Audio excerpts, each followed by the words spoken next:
नमस्कार। दूरदर्शन जालंधर के माध्यम से रचना कार्यक्रम देखने वाले सभी दर्शकों को मेरा प्यार भरा नमस्कार और आपका हार्दिक स्वागत, हार्दिक अभिनंदन। दोस्तों, आज के इस रचना कार्यक्रम में हमने जिस शख्सियत को आमंत्रित किया है उनका नाम है संजय कुमार चोपड़ा, लेकिन साहित्य जगत में लोग उन्हें संजय दर्दी के नाम से जानते हैं। अब ये संजय के साथ उन्होंने दर्दी क्यों लगा रखा है, तखल्लुस है या कोई किसी तरह की उपाधि उन्हें मिली है, इसके बारे में हम विस्तार से चर्चा करेंगे और चर्चा करते हुए उन्हीं से जानेंगे कि ये तखल्लुस उन्हें कहाँ से मिला, कैसे मिला या उन्होंने खुद लगाया। पेशे से वो ज्वेलरी का काम करते हैं, लेकिन शौक़ इनको गीत लिखने का, गज़लें लिखने का और कविताएं लिखने का है। बहुत से मंचों पर अगर मैं बात करूं तो पंजाब के लगभग सभी शहरों में जाकर हर मंच से ये अपनी गीत, अपनी गज़लें, अपनी कविताएं पढ़ चुके हैं। सिर्फ पढ़ नहीं चुके, बहुत सारी प्रशंसा भी बटोर चुके हैं और तालियों की गड़गड़ाहट में जब इनका नाम अनाउंस होता है, घोषित होता है, तो दर्शक वाह वाह कह उठते हैं। तो आइए विस्तार से इनके बारे में जानते हैं। संजय जी, आप हमारे स्टूडियो में आए हैं, आपका बहुत बहुत स्वागत। जैसा मैं संजय जी अपने दर्शकों को बता रही थी कि आप पेशे से शायद ज्वेलरी का काम करते हैं। शायद मैं पक्का करता हूँ। तो क्या है उसके पीछे, क्या बनाते हैं, कैसे बनाते हैं, बताइएगा थोड़ा। एवरीथिंग। हाँ जी, कैसे, क्या मतलब एवरीथिंग से? कांटे हो गए, हार हो गया, अंगूठी हो गई, जो मर्जी बनवा लो। यानी औरतों का श्रृंगार करने की सारी चीज़ें बनाते हैं। सारे आभूषण बनाता हूँ। तो देखिए संजय जी, मतलब साहित्य का श्रृंगार तो करते ही हैं, अपने शब्दों से गीत लिखते हैं, कविताएं लिखते हैं, गज़लें लिखते हैं, लेकिन औरतों के श्रृंगार की चीज़ें भी सारी बनाते हैं। तो बहुत कम ऐसे लोग होते हैं जो पेशे से भी श्रृंगार करते हो और साहित्य के सेवा करते हुए भी श्रृंगार का काम करते हैं। बहुत अच्छा लगा संजय जी। अच्छा, अभी मैं अपने दर्शकों से बात कर रही थी कि आपने अपने नाम के साथ, आपका नाम जो वैसे है संजय कुमार चोपड़ा, लेकिन साहित्य जगत में आपको दर्दी के नाम से जानते हैं जी। तो ये दर्दी आपकी उपाधि है या तखल्लुस? तखल्लुस है। अच्छा, कहाँ से मिला? ये मैंने खुद ही रखा है। खुद ही रख लिया? जी जी। क्या बात है, बहुत अच्छा। तो ये दर्दी लगाने के पीछे क्या मकसद?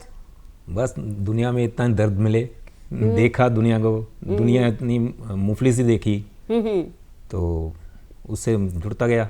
लोगों ने प्रशंसा करनी शुरू कर दी, अच्छा लिखता है तो। गाता तो मैं था ही। अच्छा, गाते भी हैं? मैं सिंगिंग मैंने सीखी हुई है, क्लासिकल। अच्छा जी जी। तो मतलब ये आपने दर्दी लगाया जी। तो ये किस उम्र में आपने अपने नाम के साथ जोड़ा? ये मैंने जोड़ा है 90 के करीब। 90 के मतलब किस उम्र में थे आप उस समय? उस समय मैं 24-25 साल का हूँगा। अच्छा, तो लिखने की सिलसिला भी तभी शुरू हुआ? नहीं, लिखना मेरा 9 साल की उम्र से लिख रहा हूँ। अच्छा, जब मेरी आयु, जब मेरे बचपन था, 9 साल का था मैं, तब से मैंने लिखना शुरू किया हुआ। अच्छा, मेरी पहली कविता मेरे स्कूल की मैगजीन में छपी थी। अच्छा, 9 साल की उम्र में? हाँ जी। तो 9 साल की उम्र से संजय जी कविताएं लिख रहे हैं। तो चलिए आगे बातचीत को आगे बढ़ाएंगे, लेकिन मैं चाहूँगी कि आपने जो बचपन में वो लिखा था 9 साल की उम्र में, अगर कुछ पंक्तियाँ याद हों तो हमारे दर्शकों के साथ साझा कीजिए। बिल्कुल। कि रास्तों के पत्थर मुझसे नजर आते हैं, मेरी ही तरह अक्सर ये भी ठोकरें खाते हैं। इंसानों की दुनिया में इंसान की कोई कदर नहीं, ढोंगी दुनिया में लेकिन पत्थर ये पूजे जाते हैं। ढोंगी दुनिया में लेकिन पत्थर, क्या बात है, ढोंगी दुनिया में पत्थर ये पूजे जाते हैं। ये संजय जी आपने 9 वर्ष की आयु में लिखा? जी जी। अब विश्वास करना मुश्किल है, मुझे तो विश्वास नहीं हो रहा। मुझे लगता है मेरे दर्शक जो है वो भी विश्वास नहीं कर पा रहे होंगे कि इतनी छोटी उम्र में इतनी परिपक्व शब्दावली का प्रयोग करना अपने आप में बहुत बड़ी बात है, बहुत खूबसूरत। और मुझे लगता है ये दर्दी जो आपने लगाया है, बचपन से ही आपको क्या ऐसे गुर्बत का सामना करना पड़ा? दुनिया में देखता था। मेरे से एक्चुअली मैं बहुत सेंसिटिव आदमी हूँ, तो किसी का मेरे से दर्द देखा नहीं होता जी। अगर कोई सीन भी आ रहा है, कोई पिक्चर देख रहा हूँ, तो उसको मैं अपने फिर वही करैक्टर को अपनी कविता में लेके जो देखता हूँ दुनिया में वो मैं अपनी शायरी में लेके आता हूँ। बहुत बड़ी बात है। एक्चुअली अगर मैं सच बात कहूँ तो होता यही है, जो कवि या शायर होते हैं या लेखक होते हैं, रचनाकार होते हैं, बहुत संवेदनशील होते हैं। बहुत सेंसिटिव होते हैं, संवेदना उनमें कूट कूट के भरी होती है, और अपने आसपास अगर वो कुछ भी घटित होता देखते हैं तो उनको कलम में उतारने की कोशिश करते हैं। तो ये जो आपने 9 वर्ष की उम्र में लिखना शुरू किया, तो फिर ये आगे कैसे सिलसिला चला, उसके बारे में विस्तार से बताइए थोड़ा सा। फिर ऐसा हुआ कि कॉलेज टाइम आ गया, फिर कॉलेज में मैं स्टेज परफॉर्मेंस देता था सिंगिंग में जी। तो फिर मैं अपने गीत गज़ल कविता सुनाता था लोगों को। अच्छा। फिर कॉलेज में भी मेरी छपनी शुरू हो गई जी। जो वहाँ पे कॉलेज की मैगजीन निकलती थी, तो उसमें मेरे काफ़ी गीत छपे। अच्छा जी। पहले मैं गीत लिखता था, गज़ल में मैं बाद में आया हूँ। अच्छा अच्छा जी, गीत और कविताएं लिखता था। अच्छा, आपने बात की कि पहले आप गीत लिखते थे फिर गज़ल आई, ये गीत और गज़ल का क्या फ़र्क है, हमें थोड़ा सा बता दीजिए। गीत आप खुला गीत लिख सकते हो। खुला गीत मतलब कि किस तरह? जैसे बहर में होते हैं, जैसे पुराने और मुश्किल से मुश्किल की तरफ ले जा रहे हैं। जी। अब हमें समझना पड़ेगा ये बहर क्या होती है। बहर 1 मीटर होता है। अच्छा जी। वो एक भी शब्दावली, आप एक शब्द इधर उधर से उधर नहीं कर सकते। अच्छा। उसका जो भी है वो उसी शिकंजे में लिखना पड़ता है। अच्छा। उसमें एक काफिया होगा, रदीफ होगा, 5 शेर का गज़ल हो जाएगा, 7 का हो जाएगा, वो अनलिमिटेड है। अच्छा, ये आपने बड़े भारी भरकम शब्दों का प्रयोग किया है, काफिया, रदीफ और बहर। जी। अब चलिए सबसे पहले तो हम इन्हीं का फ़र्क समझने की कोशिश करते हैं। ये काफिया क्या होता है? काफिया जैसे गज़ल में है, ज़माना, तराना, दीवाना, ये काफिया में आएगा। यानी अंतिम अक्षर जो उसका है, अंतिम से पहले वाला। अंतिम से पहले वाला, ठीक है, तो उसको हम काफिया कहते हैं। ज़माना है, तराना है, फसाना है। अच्छा, तो फिर रदीफ के बारे में भी थोड़ा बता दीजिए। जो लास्ट में आएगा, जैसे है आ गया। अच्छा। मैं उसका दीवाना हूँ, वो मेरा दीवाना है, जो भी है। तो जो लास्ट वाला वर्ड होगा उसको रदीफ बोलते हैं। मतलब अगर हूँ है तो हर लाइन में वो लास्ट में हूँ ही आना चाहिए, और अंतिम अक्षर को हम रदीफ कहते हैं। और ये 3 हमने अक्षर सीखे, या 3 जो बेसिक एलिमेंट्स हैं किसी गीत या कविता या गज़ल को लिखने के, काफिया है, रदीफ है और बहर है। तो बहुत अच्छी बातें हमने सीखी आपसे। तो फिर आपने पहले गीत लिखने शुरू किए थे। हाँ जी।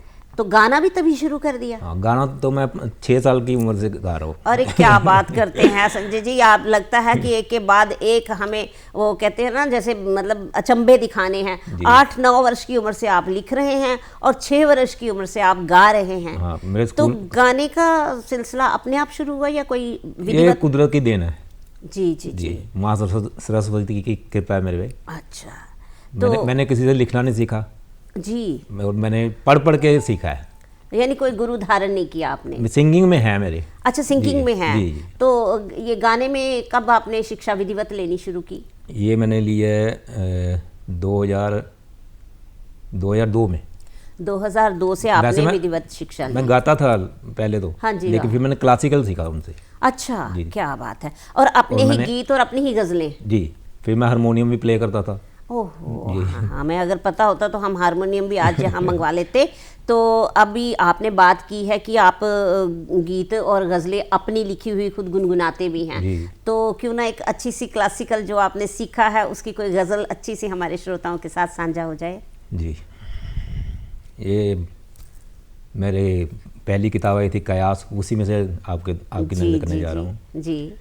कयास ही गलत लगे, कयास ही गलत लगे, हमसे तो पहचान में बावफा कोई ना मिला, हमको तो इस जहान में रिश्ते रिश्ते ना रहे, अपनापन रहा नहीं, पड़ोसियों से अब लगे भाई एक मकान में, कयास ही गलत लगे।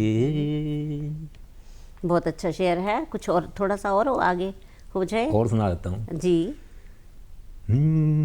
अदब सलीका एहतराम भूल बैठे हैं, अदब सलीका एहतराम भूल बैठे हैं, मेरे कायल मेरा ये नाम भूल बैठे हैं, अदब सलीका एहतराम। एक कतरा न मेरी तिश नगी को पूछें अब, एक कतरा न मेरी तिश नगी को पूछें अब, मेरे पिलाए सभी जाम भूल बैठे हैं, मेरे कायल मेरा ये नाम भूल बैठे हैं। बहुत अच्छे, बहुत अच्छे। संजय जी, जितनी खूबसूरत आपकी शब्दावली है उससे ज़्यादा खूबसूरत आपकी आवाज़, आपका तरन्नुम और आपका उच्चारण है। बहुत अच्छा लगा और जाहिर सी बात है दर्शकों को भी खूब आनंद आया होगा और लगता है कि किसी अच्छे गायक से हम सुन रहे हैं। बहुत कम होता है कि जब कोई कवि भी हो, शायर भी हो और गायक भी हो। तो आपने बताया विधिवत शिक्षा आपने ली। तो संजय जी, जैसे कि आपने बोला कि आप 8-9 वर्ष की उम्र से ही लिखते आ रहे हैं, तो लिखने का ये सिलसिला यूं ही चलता रहा, तो कुछ प्रकाशित भी हुआ आपका? जी, मेरी 2 बुक्स आ चुकी हैं। अच्छा, 2 किताबें आपने प्रकाशित करवाई हैं। अभी एक का जिक्र आपने किया, ये क्यास है मेरे हाथ में, है ना? ये पुस्तक आपने छपवाई, क्यास। ये पुस्तक कब छपवाई आपने? ये 2023 में। अच्छा, 2023 में। तो ये क्या है इसमें? गीत हैं, गजल हैं, कविताएं हैं? कविताएं हैं, गजल की तो अभी छप रही है मेरी। अच्छा, अभी और छप रही है एक? अभी तो प्रकाशन अधीन है, वो पब्लिशर के पास है, मेरे भाई है वो, सागर भाई, तो उन्हीं की वजह से मैं आज हूँ जो भी हूँ। अच्छा जाहिर सी बात है कि किसी ने अपने पीछे, जो भी आदमी बड़े बनते हैं वो उनके पीछे कोई ना कोई होता है जो उनका मार्गदर्शक होता है, जो उनका प्रतिनिधित्व करता है। तो ये एक हिंदी की पुस्तक है, ये क्यास। संजय जी, एक और पुस्तक जो आपने अभी बताया, एक और है जो तार दिल दे, गीत संग्रह पंजाबी में। ये भी पुस्तक आपकी कब छप के आई? ये 2024 में। अच्छा, लगातार 2023 और फिर उसके बाद 2024 आपने ये दोनों पुस्तकें छपवाई। अपने दर्शकों को बताना चाहती हूँ, जैसे मैंने अभी बताया, ये दोनों पुस्तकें आपको दिखाई हैं। मज़ेदार बात ये है कि संजय जी हिंदी में भी लिखते हैं और पंजाबी में भी लिखते हैं, दोनों ही भाषाओं में। तो जो आपकी अगली पुस्तक आपने बताया प्रकाशन अधीन है, तो वो किस भाषा में है? वो एक हिंदी की आएगी, एक पंजाबी की। अच्छा, 2 पुस्तकें और छप रही हैं। बहुत बढ़िया बात है कि 2 पुस्तकें इनकी और प्रकाशन अधीन हैं। तो उन दोनों में क्या है, गीत और गज़ल ही हैं? वो अकेली गज़ल की होगी। हिंदी वाली या हिंदी वाली अकेली गज़ल की? तो उसमें पंजाबी की जो आएगी वो गीत संग्रह है। वो गीत संग्रह, ये गज़ल संग्रह और वो गीत संग्रह, वो आएंगे। तो अगर आप मुनासिब समझें तो जो आपके प्रकाशन अधीन कविताएं हैं जो पंजाबी वाली, तो हिंदी की तो हमने आपसे सुनी, एक पंजाबी की कविता भी कोई अच्छी सी या गीत जो आपको अच्छा लगता हो वो सुनाएं। पंजाबी में तो बहुत लिखा है मैंने। नहीं, जो मतलब मैं वैसे तो होता ये है, अभी जैसे माँ बाप के लिए ना सारे बच्चे एक समान होते हैं ना जी, ऐसी तरह एक गायक शायर, उसके लिए एक एक बोल और एक एक बच्चे के समान होता है। वाह, क्या बात है, बहुत पायदार बात कही आपने, बहुत बड़ी बात कही और ये बात जायज़ भी है। जैसे माँ बाप को अपने सारे बच्चे प्रिय होते हैं, इसी तरह लेखक को अपनी हर रचना से प्यार होता है। जाहिर सी बात है उसके हाथ से निकली हुई होती हैं कविताएं, गज़लें, गीत जो भी हैं। लेकिन संजय जी, मैं आपसे ना वो कविता या गीत सुनना चाहती हूँ। आपको तो अपनी सारी पसंद है, कोई ऐसी गीत या कविता जिस पे आपको लगा हो कि दर्शकों ने आपकी खूब वाहवाही की, आपने खूब तालियां बटोरी, ऐसी कोई पंजाबी की कविता या गीत हमारे दर्शकों को सुना दीजिए। नैना दी गल नैना दे नल हो गई, दुनिया ख़बां दी हकीकत हो गई। वाह वाह, क्या बात है। नैना दी गल नैना दे नल हो गई, दुनिया ख़बां दी हकीकत हो गई। बुत तराशे जो सी सुपने जहन ने, किस्मतां ते अज इनायत हो गई। नैना दी गल नैना दे नाल हो गई, जागे आना मैं कदे एक रात सां जागया ना, मैं कदे एक रात सां नींद हुण अखियों उड़ंतर हो गई, नैना दी गल नैना दे नाल हो गई। बहुत सुंदर, बहुत सुंदर। संजय जी से जब हमने बातचीत शुरू की तो मुझे लगा चारों तरफ दर्द है, चारों तरफ गम है, लेकिन ये रोमांटिक भी कविताएं लिखते हैं, रोमांचक कविताएं भी लिखते हैं। देखिए, नैना दी गल नैना दे नाल हो गई, बड़ी खूबसूरत। आपने गीत कहूँ इसको या गज़ल कहूँ? ये नज़म है, ये नज़्म है। तो बड़ी अच्छी पंजाबी भाषा की नज़्म आपने हमारे सामने रखी, और दर्शक मेरी इस बात से ज़रूर एग्री करेंगे, सहमत होंगे कि ये जो पंजाबी की महारत है हिंदी से कहीं कम नहीं है। हिंदी भाषा, पंजाबी भाषा दोनों पे एक जैसी महारत हासिल है। बहुत खूबसूरत आपने कही। अच्छा, ये तो आपने नज़्म की बात की जो आपकी आने वाली पुस्तक है, उसका शीर्षक भी तय कर चुके हैं? नहीं, अभी मैंने उसका शीर्षक तय अच्छा, उसका शीर्षक अभी तय नहीं हुआ। तो जो हिंदी की गज़लों की पुस्तक आपकी प्रकाशन में आने वाली है, उसका शीर्षक? उसका शीर्षक शायद मैं रखूँगा इजाज़त। इजाज़त जी। किस तरह की इजाज़त, किससे इजाज़त? ये भी एक रोमांटिक गज़ल है। अच्छा, गज़ल है, सुनाइए जी, ज़रूर सुनाइए। इजाज़त मांगता है दिल तुम्हारे पास आने की, इजाज़त मांगता है दिल तुम्हारे पास आने की, सिखा दो तुम इसे जाना अदाएं मुस्कुराने की, इजाज़त मांगता है दिल तुम्हारे पास आने की। बहुत अच्छा। तो आपने अपनी जो उसमें एक गज़ल है उसमें से शीर्षक चुराया है कि आप ये शीर्षक रखेंगे, इजाज़त। अच्छा, ये जो आप पुस्तक छाप रहे हैं गज़लों की, कितने पृष्ठों की पुस्तक होगी? 95 पेजेस की। वाह, इतनी सारी! तो लगभग हर पेज पे एक हर पृष्ठ पे एक नज़्म। संजय दत्त जी के पास तो खजाना है, भंडार है।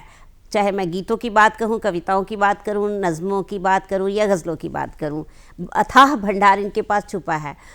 संजय जी, जब मैं आपसे पहले बातचीत कर रही थी या मैं आपके बारे में पढ़ रही थी तो एक चीज़ मेरे जहन में आ रही है कि शुरू में, अभी हम आपका साहित्यिक नाम पढ़ते हैं संजय दर्दी, तो शुरू में शायद आपने ज़ख्मी रखा था जी। वो फिर कैसे चेंज किया, कैसे परिवर्तन आया उसमें, ज़ख्मी से दर्दी? जी, वो मेरे मीटर में सेट नहीं आता था। अच्छा, आपके गज़ल का मीटर है तो लास्ट में ये दर्दी जब से मैंने रखा अपना, तो दर्दी जब से जुड़ा है तो इसके बहर में मगर इसकी दो की बहर है। इसका वजन है जो जो ये शब्द है ना दर्दी, दो का शब्द है ये। हाँ, दो आ रहे हैं इसमें। अच्छा, तो ज़ख्मी आपको अपने मीटर में फिट होता नहीं लगा? मतलब ये हुआ कि जब मैं उसको गाता था ना तो वो खुल के नहीं आता था सामने। जी जी जी। तो फिर मैंने दर्दी चेंज कर लिया था। तो यानी मतलब इन्होंने पहले ज़ख्मी चुना, फिर उसके बाद दर्दी चुना। अब देखिए, जहाँ ज़ख्म होगा वहाँ दर्द होगा, और जहाँ दर्द है तो जाहिर सी बात है कहीं ना कहीं छुपा हुआ कोई ज़ख्म होगा, तभी तो दर्द है। तो यानी आप ये जो ज़ख्मों और दर्दों का सिलसिला लेके चले, तो ये क्या समाज के दर्द को आपने पहचाना या आपका निजी कोई ऐसा दर्द था? व्यक्तिगत सी बात है। बहुत सी चोटें खाई हैं लाइफ में, अभी क्या बताऊं। कभी रिश्तों से, कभी नातों से, कभी दोस्तों से। प्रैक्टिकल वर्ड है ना जी। तो फिर किसी का दर्द देखता हूँ तो उस पर भी लिख देता हूँ। अभी अपने घर पे एक मैंने कविता लिखी थी, वो थी पिता की धरोहर। पिता की धरोहर, हाँ जी।